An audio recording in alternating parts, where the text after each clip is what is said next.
नवसाला पावणारी देवी अशी ख्याती पसरलेल्या ठाणे पूर्वेकडील कोपरी येथील चैत्र नवरात्र उत्सवात काल अवघी पंढरी उतरली होती. उपमुख्यमंत्री एकनाथ शिंदे यांच्या प्रेमाखातर खास देहू आळंदी येथील 350हून अधिक कीर्तनकार आणि वारकरी मंडळी ठाण्यात आली होती.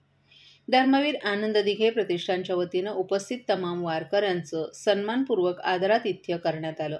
तर वारकऱ्यांनीही आनंदाच्या या सोहळ्यात सहभागी होण्याचा सन्मान दिल्याबद्दल आभार व्यक्त केले. ठाणे पूर्वेतील कोपरीच्या संत तुकाराम महाराज मैदानात उपमुख्यमंत्री एकनाथ शिंदे यांच्या पुढाकाराने धर्मवीर आनंद दिघे प्रतिष्ठान आयोजित श्री अंबे मातेचा चैत्र नवरात्र उत्सव 7 एप्रिलपर्यंत सुरू आहे.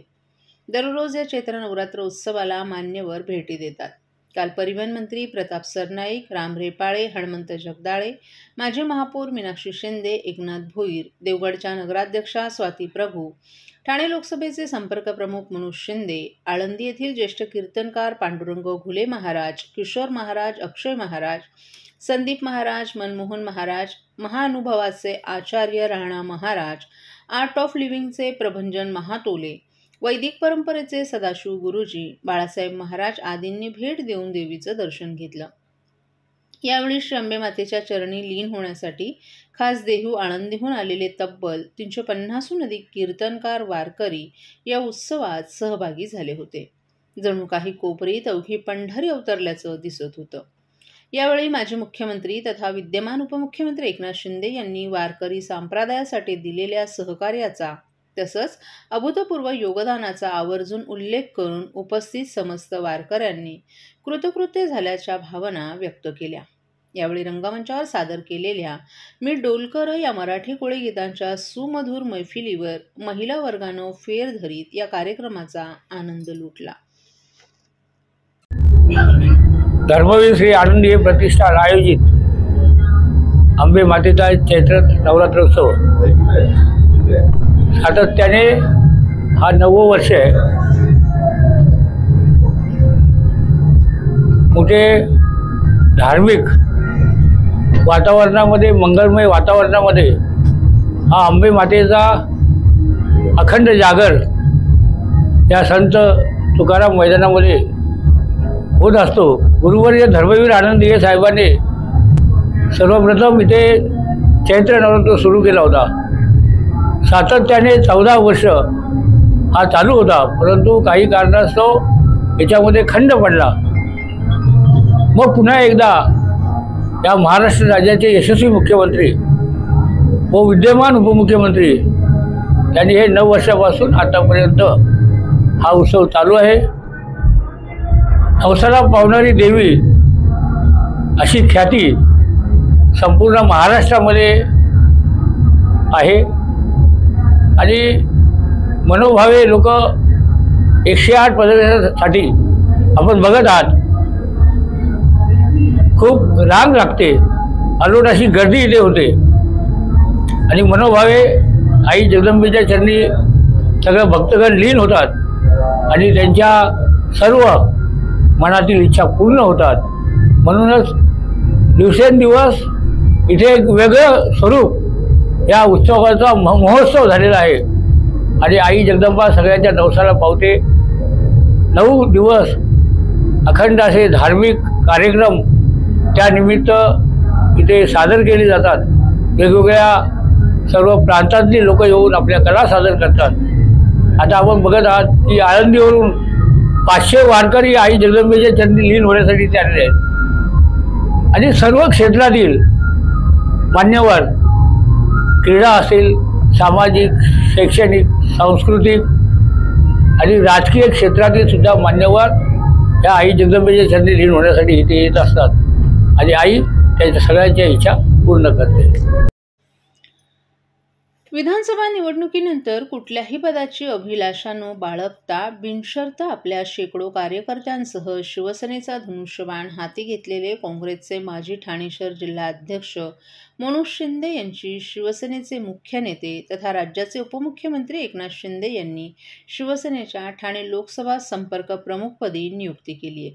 मनोज शिंदे यांचं त्रिवार अभिनंदन करून एकनाथ शिंदे यांनी वंदनीय हिंदू हृदय सम्राट शिवसेनाप्रमुख बाळासाहेब ठाकरे यांचा हिंदुत्वाचा विचार आणि धर्मवीर आनंद दिघे यांची शिकवण आपण सक्रियपणे प्रचार आणि प्रसार करण्यासाठी प्रोत्साहित केलं. डॅशिंग नेते मनोज शिंदे यांनी नुकताच शिवसेनेत प्रवेश केला होता. त्यानंतर बराच कालावधी उलटल्यानंतर उपमुख्यमंत्री एकनाथ शिंदे यांनी मनोज शिंदे यांच्या शिरावर मोठी जबाबदारी सोपवली आहे. हिंदू हृदय सम्राट शिवसेनाप्रमुख बाळासाहेब ठाकरे यांच्या आशीर्वादाने आणि शिवसेनेचे मुख्य नेते उपमुख्यमंत्री एकनाथ शिंदे यांच्या आदेशानुसार शिवसेना पक्षाच्या ठाणे लोकसभा संपर्क प्रमुखपदी त्यांची नियुक्ती करण्यात आली आहे. पक्षानं सोपवलेल्या नवीन जबाबदारीचं निष्ठेनं योग्य तऱ्हेनं पालन करण्याचा निर्धार मनोज शिंदे यांनी व्यक्त केलाय. हिंदू हृदय सम्राट शिवसेना प्रमुख बाळासाहेब ठाकरे यांचा हिंदुत्वाचा विचार आणि धर्मवीर आनंद दिघे यांची शिकवण याचा सक्रियपणे प्रचार आणि प्रसार करणार असून शिवसेना पक्ष वाढीसाठी सर्वांना सोबत घेऊन कार्य करणार असल्याचा विश्वास मनोज शिंदे यांनी व्यक्त केलाय. शिवसेनेचे सचिव संजय मोरे यांनी प्रत्येक महिन्यात किमान 2 संपर्क दौरे करण्याच्या त्यांना सूचना दिल्या असून या संपर्क दौऱ्याचा दरमहा अहवाल शिवसेनेच्या बाळासाहेब भवन येथे देण्यात यावा अशा सूचनाही संजय मोरे यांनी मनोज शिंदे यांना केली आहे.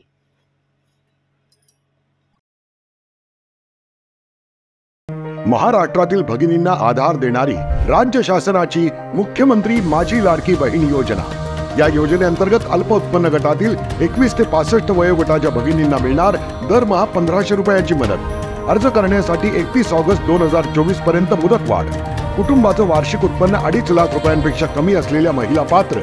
कुटुंबाकडे पिवळं किंवा केशरी रेशन कार्ड असल्यास उत्पन्नाचा दाखला आवश्यक नाही.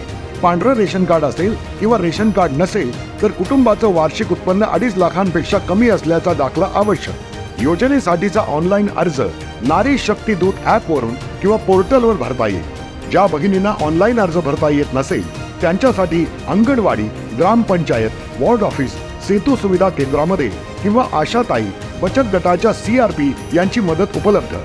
आता आपल्याला अभिमानानं म्हणता येईल, सुखी आणि सुरक्षित आहे माझी लाडकी बहीण.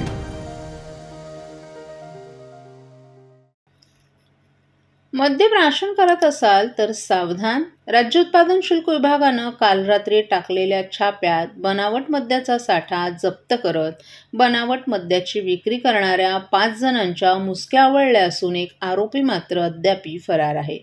या प्रकरणी पुढील तपास पोलिसांनी सुरू केलाय.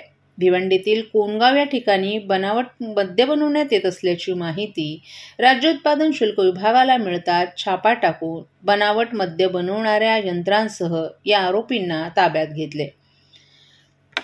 ताब्यात घेतलेल्या मुद्देमालामध्ये 2 टेम्पो मद्यसाठा, विविध विदेशी कंपन्यांच्या रिकाम्या बाटल्या जप्त करत 61 लाख रुपयांचा मुद्देमालही जप्त करण्यात आला आहे.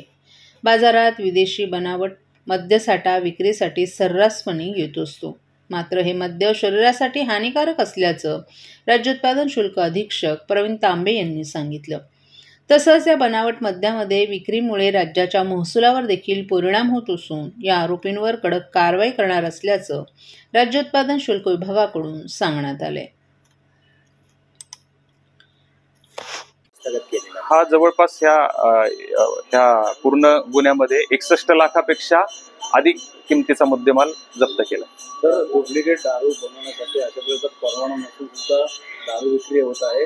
आव्हान असेल आणि महसूल देखील बुडवला जातं, त्यामुळे नक्कीच त्यांच्यावरती त्याच्याकडे पुढे जाऊन अजून कारवाई होत. नक्कीच याच्यामध्ये अगदी मोठ्या प्रमाणावरती महसूल शासनाचा चुकून अशा प्रकारचं मद्य तयार केल्याचं निदर्शनास आलंय. यापूर्वी महाराष्ट्र राज्यामध्ये विक्रीसाठी प्रतिबंधित असणारी आणि गोवा किंवा दमन या ठिकाणी विक्रीसाठी असणारी मद्य आपल्या जिल्ह्यामध्ये किंवा महाराष्ट्रामध्ये आणण्याची आपण 2-3 महिन्यामध्ये मोठ्या प्रमाणावरती कारवाई केली. जवळपास 21,000 बल्क लिटरपेक्षाही जास्त आपण मद्य पकडले आणि अशाच प्रकारची कारवाई यापुढे सुरू राहील. ठाण्यातील मोक्याच्या जागेवरील जुन्या इमारती विशिष्ट बिल्डरांच्या घशात घातल्या जात असून त्याचबरोबर सुस्थितीतील इमारतींना अतिधोकादायक ठरवणारे काही स्ट्रक्चरल ऑडिटर आणि महापालिका काही अधिकाऱ्यांच्या संगनमतानं हा प्रकार सुरू असल्याचा गंभीर आरोप भाजपचे माजी नगरसेवक नारायण पवार यांनी केलाय. सामाजिक कार्यकर्त्या अंजली दमानी या 2 दिवसांपूर्वी अशाच प्रकारचा त्यांनी आरोप केला होता. त्यापाठोपाठ आता पवार यांनी केलेल्या आरोपांमुळे महापालिकेचे संबंधित अधिकारी अडचणीत येण्याची चिन्ह निर्माण झाली आहेत. ठाणे महापालिकेनं स्ट्रक्चरल ऑडिटरची यादी तयार करून ठाण्यातील रहिवाशांना यादीतील ऑडिटरकडून इमारतींचं स्ट्रक्चरल ऑडिट करण्याचं आवाहन केलं होतं.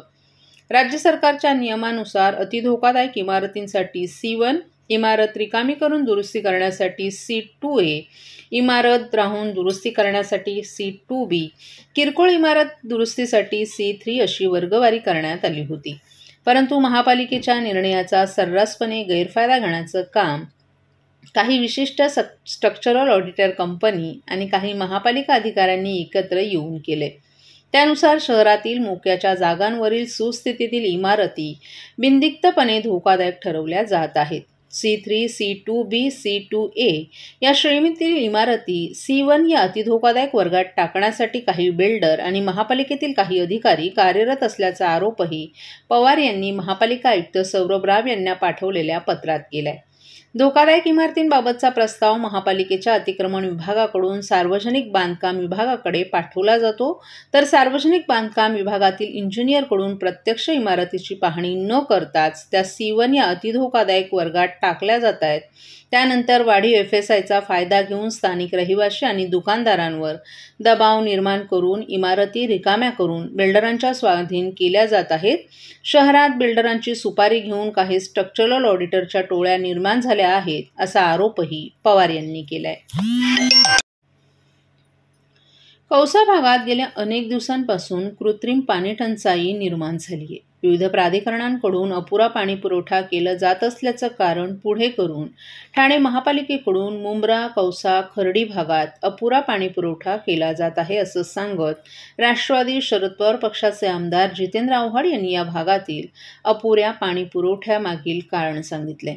ठाणे महापालिकेनं मुंब्रा दिवा भागात अनधिकृत नळ जोडण्या खंडित करण्याची कारवाई सुरू केली आहे. या कारवाईतून जी माहिती पुढे येत आहे त्यावरून आता आमदार जितेंद्र आव्हाड यांनी समाज माध्यमांवर भाष्य केले. एका दिवसात एका भागातील 50 अनधिकृत नळ जोडण्या, अनधिकृत पाण्याच्या टाक्या शोधल्या जात असतील तर हे मोजमाप करण्यास का टाळाटाळ केली जात आहे असा प्रश्न जितेंद्र आव्हाड यांनी पालिका आयुक्त सौरभ राव यांना विचारलाय. तसंच अधिकारी वर्गाला हाताशी धरून पाणी माफिया, टँकर माफिया यांना पैशांसाठी रचलेला हा डाव असल्याचा गंभीर आरोपही त्यांनी केलाय. कौसा भागात गेल्या अनेक दिवसांपासून कृत्रिम पाणी टंचाई निर्माण केली जात आहे. विविध प्राधिकरणांकडून अपुरा पाणी पुरवठा केलं जात असल्याचं कारण पुढे करून ठाणे महापालिकेकडून मुंब्रा, कौसा, खर्डी या भागात अपुरा पाणी पुरवठा केला जात आहे. अनेक वेळेला सांगूनही होणाऱ्या पाणी पुरवठ्याचं मोजमाप करण्यासाठी मीटरही लावण्यात येत नाहीत. या भागात केल्या जाणाऱ्या पाण्याचं मोजमाप करण्यास अधिकारी का तयार होत नाही हा यक्ष प्रश्न आहे. आपण सांगूनही अधिकारी या मोजमाप प्रक्रियेला वेळ लागेल असं अधिकारी सांगत असल्याचं आव्हाड यांनी सांगितलं. जर एका दिवसात एका भागातील 50 अनधिकृत नळ जोडण्या, अनधिकृत पाण्याच्या टाक्या शोधल्या जात असतील तर हे मोजमाप करण्यास का टाळाटाळ केली जात आहे. अधिकारी वर्गाला हाताशी धरून पाणी माफिया, टँकर माफिया यांनी पैशांसाठी रचलेला हा डाव आहे असा आरोपही आव्हाड यांनी केलाय. जय भीम पॅन्थर चित्रपटाच्या माध्यमातून डॉक्टर बाबासाहेब आंबेडकर यांचे विचार सर्वसामान्य जनतेपर्यंत पोहोचतील असा विश्वास कोकण पदवीधर मतदारसंघाचे आमदार निरंजन डावखरे यांनी या चित्रपटाच्या लॉन्चिंग प्रसंगी व्यक्त केलाय.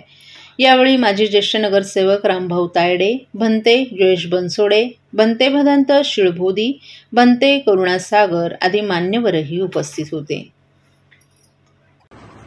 जय भीम पॅन्थर एक अतिशय मेहनतीने बनवलेला चित्रपट आहे. मी बंदेजींचं खरं मनापासून अभिनंदन करतो, आभारही व्यक्त करतो. रामभाऊ तायडे यांचंही मनापासून अभिनंदन करतो.